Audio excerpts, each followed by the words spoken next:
Some leave marks on our skin and some are left internally. Some small, some big.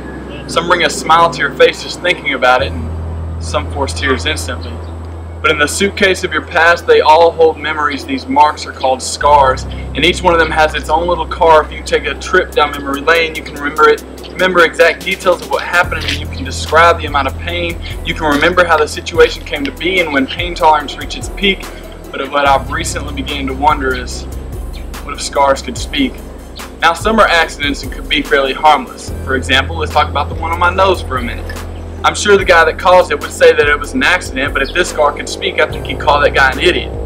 Because the thing he was throwing, well, we were shooting at it, but he decided to use it and make my nose the target. Or how about the scar left on your pride when someone offers up a fake high five? Then there's those that haunt you, like the mother whose child never made it out of the womb, or the families who have to watch a loved one spend their last few days laying in a hospital room. Tragedy strikes every single day and leaves scars on people's lives, some so terrible we wouldn't want to witness with our own eyes. But the thing about scars is they all have their own little disguise. Behind every one of them is a story and a different meaning as to why. As a stranger though, all we have to do is ask how that mark arose. And if you've been there before, you know how that goes. We get to sit back and listen as we hear someone's tragedies unfold, listening to what could potentially be someone's worst nightmares exposed. Society labels scars as ugly, distracting, and displeasing to the eye, too focused on the pain that must have caused it, or the appearance it left behind to see the person for who they are inside. People are labeled different, outsiders and outcasts, all because of the marks on their skin, but the initial pain doesn't last. Because a scar doesn't define you, it just shows you have a past.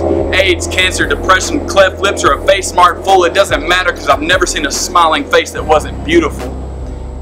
You see, the thing about my God, Jesus, He isn't afraid to touch our scars. He's willing to meet you right where you are, and to prove it, then He said to Thomas, "Put your fingers here and see my hands.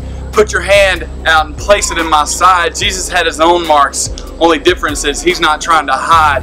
But that was only a couple of His. You haven't even seen the ones on His backside, the ones that when they were inflicted, it literally ripped off the hide. He took lashes with bone, was whipped with every stone. All this after He willingly left His heavenly throne, forced to carry a cross full of sins that wasn't His own. He was forced to carry a cross full of sins that wasn't His own, a crown driven into His head, made with 3-inch thorns, mocking the way a king should be adorned. But He persisted, carrying this giant piece of wood up the hill to Calvary. With every step it dug deeper into His open wounds, He persisted. Knowing where His destination was going to lead Him, He insisted on finishing what needed to be done. And as He was nailed to the cross and hung up to die in the world's darkest hour, the Father turned His head from the Son. His life had ended.